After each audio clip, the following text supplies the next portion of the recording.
देखिए, किसी भी लोकतंत्र की जो असली कहानी होती है ना, वो दिल्ली या लखनऊ की बड़ी बड़ी इमारतों में नहीं लिखी जाती। वो लिखी जाती है एक एक विधानसभा क्षेत्र की गलियों में, गांव में।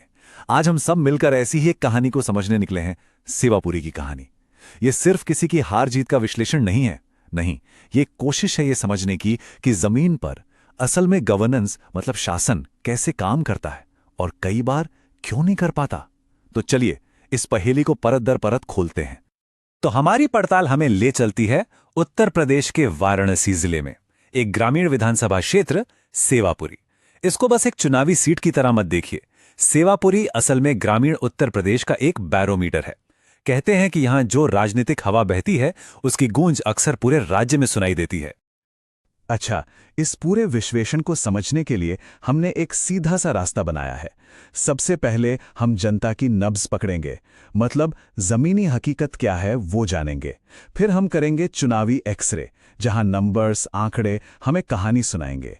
इसके बाद हम जनादेश का विश्लेषण करेंगे, ये देखने के लिए कि वोटर का सिग्नल क्या था। और आखिर में इन सारी जानकारियों को जोड़कर हम एक शासन का ब्लूप्रिंट तैयार करेंगे, जिसका मकसद सिर्फ राजनीति नहीं, उससे कहीं आगे है। तो चलिए सबसे पहला काम जमीन पर उतरते हैं। देखिए, कोई भी डेटा, कोई भी आंकड़ा तब तक अधूरा है जब तक हम उन लोगों की बात ना सुने जिनके लिए ये पूरा सिस्टम बना है। सेवापुरी के लोगों के रोजमर्रा के अनुभव क्या हैं, उनके असली मुद्दे क्या हैं। सेवापुरी की राजनीति को समझने की पहली चाबी है यहां का सामाजिक ताना बाना। ये एक ज्यादातर ग्रामीण इलाका है। यहां की आबादी में अन्य पिछड़ा वर्ग यानी ओबीसी समुदाय बहुसंख्यक है। साथ ही लगभग 15% की एक अहम दलित आबादी भी है। ये सिर्फ नंबर नहीं है, ये वो सामाजिक समीकरण है जो यहां के हर चुनाव की दिशा और दशा तय करते हैं। तो यहां के लोगों की असल शिकायतें क्या हैं? कोई हवाई बातें नहीं, बल्कि वो मुद्दे जो रोज की जिंदगी से जुड़े हैं। सोच कर देखिए, सरकार की जल जीवन मिशन योजना की पाइपलाइन तो बिछ गई, पर नलों में पानी नहीं है। सड़कें ऐसी हैं कि चलना मुश्किल है, और कल्याणकारी योजनाओं के जो बड़े बड़े वादे होते हैं वो जमीन तक पहुंचते पहुंचते कहीं खो जाते हैं। ये सिर्फ सुविधाओं की कमी नहीं है, ये भरोसे की कमी है। ठीक है, तो अब तक हमने कहानियां सुनी, अनुभव समझे। अब वक्त है इन अनुभवों को आंकड़ों की कसौटी पर कसने का। चलिए सेवापुरी के चुनावी नंबर्स का एक डीप डाइव करते हैं, एक तरह का क्वांटिटेटिव एक्सरे।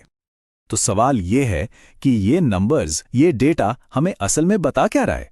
देखिए, हर नंबर के पीछे एक ट्रेंड, एक पैटर्न छिपा होता है। आइए उन सुरागों को ढूंढते हैं। सबसे पहले स्केल को समझना जरूरी है। 2022 के विधानसभा चुनाव में सेवापुरी में 3,46,000 से ज्यादा रजिस्टर्ड वोटर थे। ये एक बहुत बड़ी संख्या है। ये दिखाती है कि इस एक सीट पर कितने लोगों की उम्मीदें, उनकी आकांक्षाएं टिकी हुई हैं। और इन लगभग 3.5 लाख वोटर्स में से करीब करीब 64% लोगों ने अपना वोट डाला। ये एक बहुत ही हेल्दी टर्नआउट है। ये बताता है कि यहाँ के लोग अपने लोकतांत्रिक अधिकार को लेकर जागरूक हैं, वो अपनी राय देना चाहते हैं। इस 64% के आंकड़े को जरा याद रखिएगा, क्योंकि ये आगे हमारी कहानी में एक बहुत अहम मोड़ लेने वाला है। अच्छा, अब ये स्लाइड देखिए। ये 2022 की चुनावी लड़ाई का एक स्नैपशॉट है। बीजेपी को मिले 47.6% वोट, जो उन्हें जीत तक ले गए। लेकिन समाजवादी पार्टी भी 37.4% वोट के साथ ज्यादा पीछे नहीं थी, और बीएसपी को मिले 10.9%। इसका सीधा सा मतलब यह है कि यहां का मुकाबला एक तरफा बिल्कुल नहीं था। जीत हार का अंतर कोई बहुत ज्यादा नहीं है, और यही चीज इस सीट को इतना दिलचस्प बनाती है। अब हम थोड़ा जूम आउट करते हैं और पिछले एक दशक को देखते हैं। सेवापुरी में सत्ता का पलड़ा कैसे और कब कब झुका है। चलिए थोड़ा वक्त में पीछे चलते हैं और ट्रेंड को समझते हैं।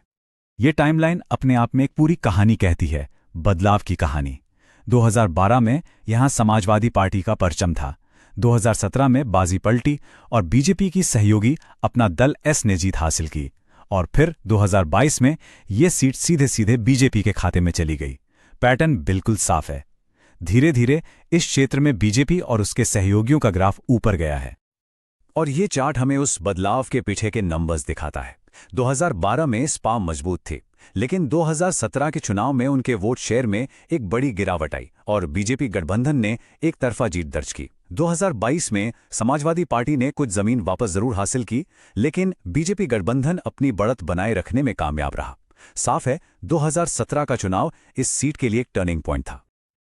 और अब वापस आते हैं उस वोटर टर्नआउट पर जिसकी हमने पहले बात की थी। ये बहुत दिलचस्प है। 2012 और 2022 में वोटिंग हुई करीब 64%, लेकिन ठीक बीच में 2017 में ये आंकड़ा अचानक 10% गिरकर 53% पर आ गया। ये एक बहुत बड़ा सिग्नल है। ऐसा तब होता है जब वोटर या तो मौजूदा व्यवस्था से बहुत निराश हो या उसे विपक्ष में कोई ठोस विकल्प ना दिखे। ये जो मोहभंग है, ये बस एक आंकड़ा नहीं है।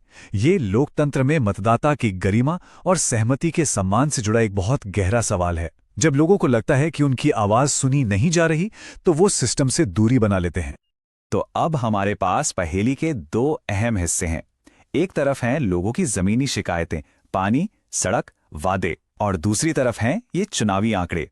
अब असली काम इन दोनों को जोड़ने का है ताकि हम समझ सकें कि वोटर, मतदाता असल में संदेश क्या दे रहा है। जब हम सारे डॉट्स को कनेक्ट करते हैं तो तस्वीर एकदम साफ हो जाती है। पहली बात, सेवापुरी एक क्लासिक स्विंग सीट है। यहाँ के वोटर किसी एक पार्टी के बंधुआ नहीं हैं।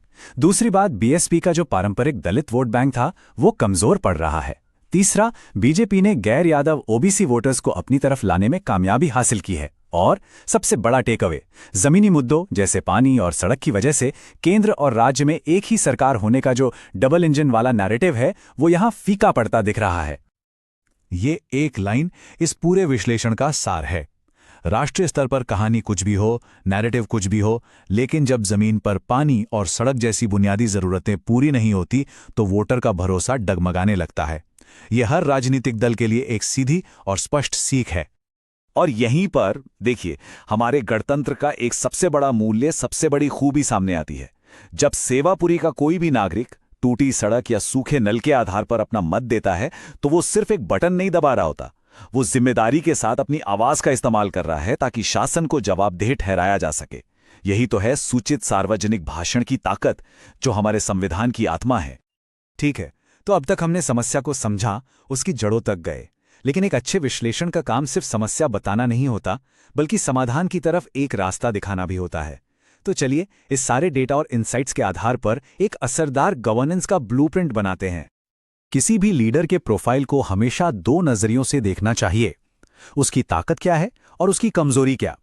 मिसाल के तौर पर, एक कैंडिडेट की पीडब्ल्यूडी में जो एक्सपर्टाइज है और उसका जो ग्रामीण नेटवर्क है, वो उसकी सबसे बड़ी ताकत हो सकती है। लेकिन साथ ही हो सकता है कि उसकी पर्सनल इमेज को लेकर कुछ सवाल हों, या फिर लोग उसकी पार्टी से ही थोड़ा ऊब चुके हों।